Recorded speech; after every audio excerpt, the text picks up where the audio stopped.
ಈ ವಿಡಿಯೋದಲ್ಲಿ residential status ಬಗ್ಗೆ ನೋಡೋಣ. ಸೊ ಈಗ ನಾವು ಟ್ಯಾಕ್ಸ್ ಪೇಮೆಂಟ್ ಮಾಡಬೇಕಂದ್ರೆ ನಾವು ಟೋಟಲ್ ಇನ್ಕಮ್ ಮೇಲೆ ಟ್ಯಾಕ್ಸ್ ಪೇಮೆಂಟ್ ಮಾಡ್ತೀವಿ. ಓಕೆ, ಸೊ ಟೋಟಲ್ ಇನ್ಕಮ್ ಮೇಲೆ ನಾವು ಟ್ಯಾಕ್ಸ್ ಪೇಮೆಂಟ್ ಮಾಡ್ತೀವಿ. ಸೊ ಈ ಟೋಟಲ್ ಇನ್ಕಮ್ ನಾವು ಹೇಗೆ ಫೈಂಡ್ ಔಟ್ ಮಾಡೋದು? It depends on the residential status. Okay, so ಈಗ residential status of different persons. So persons ಅಂದರೆ ನಾನು 7 ಟೈಪ್ಸ್ ಆಫ್ ಪರ್ಸನ್ಸ್ ಅಂತ ಹೇಳಿದ್ದೆ.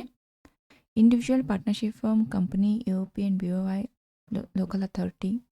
ಓಕೆ, ಸೊ ಈ ಟೈಪ್ ಬೇರೆ ಬೇರೆ ಪರ್ಸನ್ಸದ್ದು ರೆಸಿಡೆನ್ಷಿಯಲ್ ಸ್ಟೇಟಸ್ನ ಫೈಂಡ್ ಔಟ್ ಮಾಡಿದ ಮೇಲೆ ಸೊ ಅವ್ರದ್ದು ಟೋಟಲ್ ಇನ್ಕಮ್ ಫೈಂಡ್ ಔಟ್ ಮಾಡ್ಬೋದು. ಬಟ್ ಇದು residential status it doesn't depend upon the citizenship. So ಇದು ಸಿಟಿಜನ್ಶಿಪ್ ಮೇಲೆ ಡಿಪೆಂಡ್ ಆಗೋದಿಲ್ಲ. So even American citizen, so if you is a American citizen ಇದ್ರೂ he can be a resident of a India. So ಅವನು ಇಂಡಿಯಾದಲ್ಲಿ ಇಟ್ಕೊಂಡು he can be a resident of India. But even if a Indian citizen ಇದ್ರೂ ಕೂಡ ಇವನು non resident ಆಗಿರ್ಬೋದು. So it depends upon the number of days during the previous year in India. So ಇಂಡಿಯಾದಲ್ಲಿ ಎಷ್ಟು ದಿನ ಇರ್ತಾನೆ ಅದ್ರ ಮೇಲೆ ನಾವು ರೆಸಿಡೆಂಟ್ ಸ್ಟೇಟಸನ್ನು ಫೈಂಡ್ ಔಟ್ ಮಾಡ್ಕೋಬೋದು. Okay, it doesn't depend on the citizenship. ನಾವು ರೆಸಿಡೆನ್ಷಿಯಲ್ ಸ್ಟೇಟಸನ್ನು 3 ಟೈಪ್ ಆಗಿ ಡಿವೈಡ್ ಮಾಡ್ತೀವಿ. ಓಕೆ, ಸೊ ಮೊದಲಿಗೆ resident, then non resident,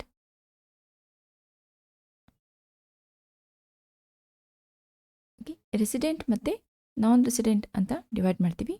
again resident can be divided into 2 types: resident and ordinary resident, resident and not ordinary resident, ROR ಮತ್ತು NOR ಅಂತ ಹೇಳ್ತೀವಿ.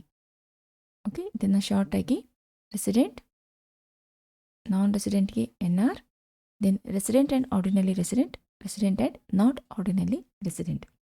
So ಈ type ನಾವು ರೆಸಿಡೆನ್ಷಿಯಲ್ ಸ್ಟೇಟಸನ್ನು 3 ಟೈಪ್ ಸ್ಟೇಟಸ್ ಆಗಿ ಡಿವೈಡ್ ಮಾಡ್ತೀವಿ. ಸೊ ಈಗ ಇಬ್ಬರು ಜನ ಇರ್ತಾರೆ, mister A and mister B. So ಇಲ್ಲಿ source of income are same.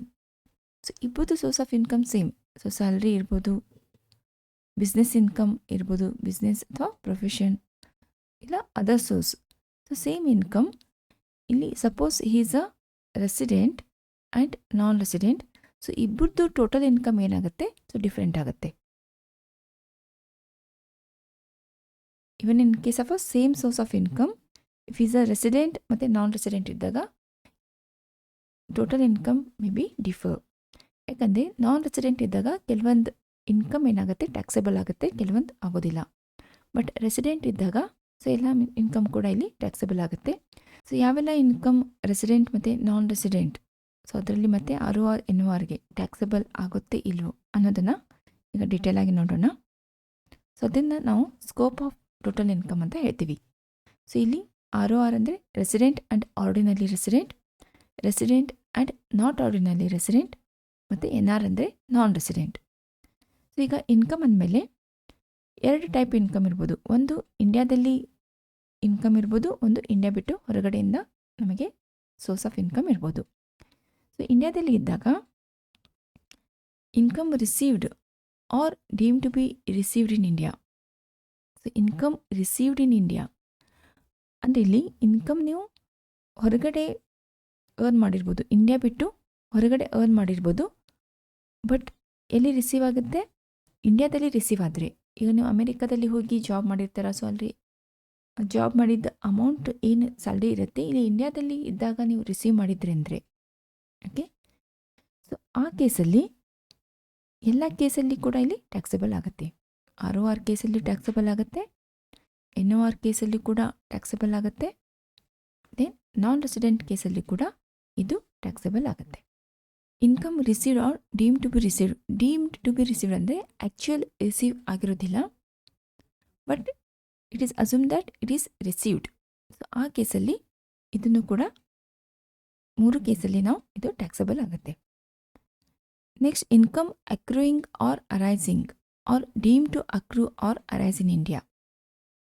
Okay, so ಈಗ ಇನ್ಕಮ್ ಜನ್ರೇಟ್ ಆಗೋದು ಇಂಡಿಯಾದಲ್ಲಿ ಇದ್ದರೆ, ಅಂದರೆ ಈಗ ನೀವು ಸ್ಯಾಲ್ರಿ ರಿಸೀವ್ ಮಾಡಿರ್ತೀರಾ ಔಟ್ಸೈಡ್ ಇಂಡಿಯಾ, ಅಂದರೆ ಇಲ್ಲಿ ಇಂಡಿಯಾದಲ್ಲಿ ಜಾಬ್ ಮಾಡಿರ್ತೀರ. ಸೊ ಇಂಡಿಯಾದಲ್ಲಿ ಜಾಬ್ ಮಾಡಿದಾಗ the source of income is in India, but received outside India.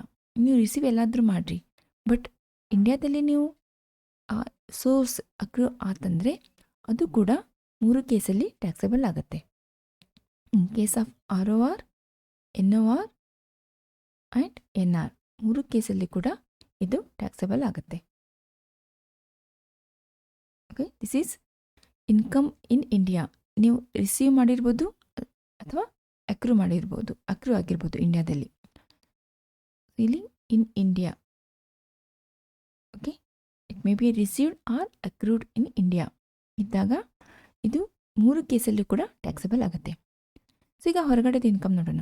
India ಬಿಟ್ಟು ಹೊರಗಡೆ ಔಟ್ಸೈಡ್ ಇನ್ಕಮ್ ಇತ್ತಂದರೆ, ಔಟ್ಸೈಡ್ ಇಂಡಿಯಾ ಇನ್ಕಮ್ ಇತ್ತಂದರೆ, income accruing or arising outside India from business controlled in India. Business ಮಾಡ್ತಿರ್ತೀರ ಫಾರಿನಲ್ಲಿ, so India ಬಿಟ್ಟು ಹೊರಗಡೆ business ಮಾಡ್ತಿರ್ತೀರ, but head office ಇರೋದು ಇಂಡಿಯಾದಲ್ಲಿ. ಸೊ ಇಂಡಿಯಾದಲ್ಲಿ ಕಂಟ್ರೋಲ್ ಇತ್ತಂದರೆ, ಇಂಡಿಯಾದಿಂದ ಕಂಟ್ರೋಲ್ ಇತ್ತಂದರೆ business controlled in India or profession setup in India. ನೀವು ಬಿಸ್ನೆಸ್ ಎಲ್ಲಾದರೂ ಮಾಡಿರಿ, ಬಟ್ ಅದರದ್ದು ಕಂಟ್ರೋಲ್ ಇಂಡಿಯಾದಲ್ಲಿ ಇತ್ತಂದರೆ ಅದು ROR ಮತ್ತು NOR ಕೇಸಲ್ಲಿ ಮಾತ್ರ ಟ್ಯಾಕ್ಸಬಲ್ ಆಗುತ್ತೆ. ಸೊ ನಾನ್ ರೆಸಿಡೆಂಟ್ ಕೇಸಲ್ಲಿ ಇದು ಟ್ಯಾಕ್ಸಬಲ್ ಆಗೋದಿಲ್ಲ. Okay, the same source of income, if the person is ROR and NOR, it is taxable. So okay, ಈ 2 ಕೇಸಲ್ಲಿ ಟ್ಯಾಕ್ಸಬಲ್ ಆಗುತ್ತೆ. But the same person if is a non resident, same income receive ಮಾಡಿದ್ರಂದರೆ ಅವನ ಕೇಸಲ್ಲಿ ಇದು taxable ಆಗೋದಿಲ್ಲ. Next any other source. Any other source ಅಂದರೆ ಈಗ ನಾನು ಇನ್ಕಮ್ ಸೋರ್ಸ್ ಇರೋದು 5 ಟೈಪ್ಸ್ ಅಂತ ಹೇಳಿದ್ದು. 5 types of income: salary, house property, business or profession, capital gain ಮತ್ತು ಅದರ್ ಸೋರ್ಸ್. ಸೊ ಇದರಲ್ಲಿ business and profession controlled in India ಇದ್ದರೆ ಇಲ್ಲಿ ಅಪ್ಲಿಕೇಬಲ್ ಆಗುತ್ತೆ. ದೆನ್ ಅದರ್ ಸೋರ್ಸ್, ಸ್ಯಾಲ್ರಿ ಇರ್ಬೋದು, ಹೌಸ್ ಪ್ರಾಪರ್ಟಿ ಇರ್ಬೋದು, ಕ್ಯಾಪಿಟಲ್ ಗೇನ್, ಅದರ್ ಸೋರ್ಸ್ ಇರ್ಬೋದು. Then business not controlled in India, so that will come under the any other case. So ಇಲ್ಲಿ ಬೇರೆ ಕೇಸಲ್ಲಿ ಇದ್ದಾಗ ಓನ್ಲಿ ರೆಸಿಡೆಂಟ್ ಆ್ಯಂಡ್ ಆರ್ಡಿನಲಿ ರೆಸಿಡೆಂಟಿಗೆ ಅಷ್ಟೇ ಇದು ಟ್ಯಾಕ್ಸಬಲ್ ಆಗುತ್ತೆ. ನಾಟ್ ಆರ್ಡಿನಲಿ ರೆಸಿಡೆಂಟ್ ಮತ್ತು ನಾನ್ ರೆಸಿಡೆಂಟ್ಗೆ it is not taxable. Okay, next income which accrue or arise outside India and received outside India. So ಹೊರಗಡೆನೇ ಅಕ್ರೂ ಆಯಿತು, ಹೊರಗಡೆನೇ ನೀವು ರಿಸೀವ್ ಮಾಡಿದ್ರಿ, ಔಟ್ಸೈಡ್ ಇಂಡಿಯಾನೇ ರಿಸೀವ್ ಮಾಡಿದ್ರಿ, but remitted to India during the previous year. Okay, so ಈ ಕೇಸಲ್ಲಿ ಕೂಡ ROR ಕೇಸಲ್ಲಿ ಮಾತ್ರ ಇದು ಟ್ಯಾಕ್ಸಬಲ್ ಆಗುತ್ತೆ. NOR ಕೇಸಲ್ಲಿ ಮತ್ತು ನಾನ್ ರೆಸಿಡೆಂಟ್ ಕೇಸಲ್ಲಿ ಇದು ಟ್ಯಾಕ್ಸಬಲ್ ಆಗೋದಿಲ್ಲ. ಇಲ್ಲಿ ಔಟ್ಸೈಡ್ ಇಂಡಿಯಾನೇ ಅಕ್ರೂ ಆಯಿತು, ಬಟ್ ಔಟ್ಸೈಡ್ ಇಂಡಿಯಾನೇ ರಿಸೀವ್ ಆಯಿತು, but remitted to India during the previous year. So ಹೋದ ವರ್ಷದಲ್ಲಿ ಪ್ರೀವಿಯಸ್ ಇಯರಲ್ಲಿ ಇಂಡಿಯಾಗೆ ರೆಮಿಟ್ ಆದರೆ ಇದು ROR ಕೇಸಲ್ಲಿ ಮಾತ್ರ ಇದು ಟ್ಯಾಕ್ಸಬಲ್ ಆಗುತ್ತೆ. Then past untaxed foreign income brought to India. So ಇಲ್ಲಿ ಪಾಸ್ಟ್ ಅನ್ಟ್ಯಾಕ್ಸ್ಡ್ ಅಂತ ಹೇಳಿದ್ದಾರೆ. ಸೊ ಪಾಸ್ಟ್ ಅಂದರೆ ಪ್ರೀವಿಯಸ್ ಇಯರ್ ಬಿಟ್ಟು ಹಿಂದಿನ ವರ್ಷದ್ದು. ಬಟ್ ನಾವು ಇಲ್ಲಿ ಅಕೌಂಟ್ ಮಾಡ್ತಾ ಇರೋದು, ನಾವು ಇದು ಟ್ಯಾಕ್ಸಬಿಲಿಟಿ ಮಾಡ್ತಾ ಇರೋದು only for the previous year. ಇದ್ರ ಹಿಂದಿಂದ ಏನಾಯಿತು ಇದು ಇಲ್ಲಿ ಅಪ್ಲಿಕೇಬಲ್ ಆಗೋದಿಲ್ಲ.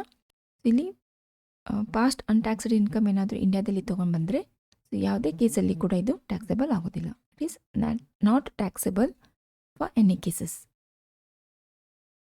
ಓಕೆ, ಅಂದರೆ ಇಲ್ಲಿ ನೀವು ಅಬ್ಸರ್ವ್ ಮಾಡ್ಬೋದು ROR ಕೇಸಲ್ಲಿ ಸೊ ಎಲ್ಲ ಕೇಸಲ್ಲಿ ಕೂಡ ಇಲ್ಲಿ ಟ್ಯಾಕ್ಸಬಲ್ ಆಗುತ್ತೆ.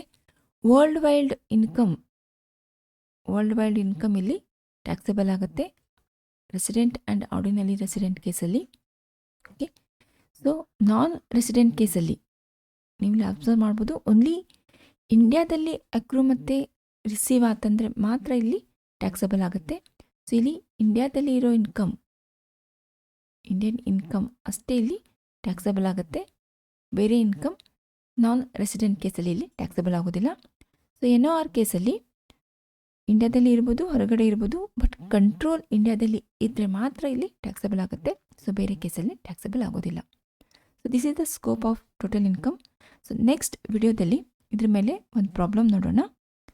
ಸೊ ಅಲ್ಲಿವರೆಗೂ ಇದನ್ನು ಇನ್ನೊಂದು ಸತಿ ರಿವೈಸ್ ಮಾಡಿ ಚೆನ್ನಾಗಿ ಪ್ರಾಕ್ಟೀಸ್ ಮಾಡಿ.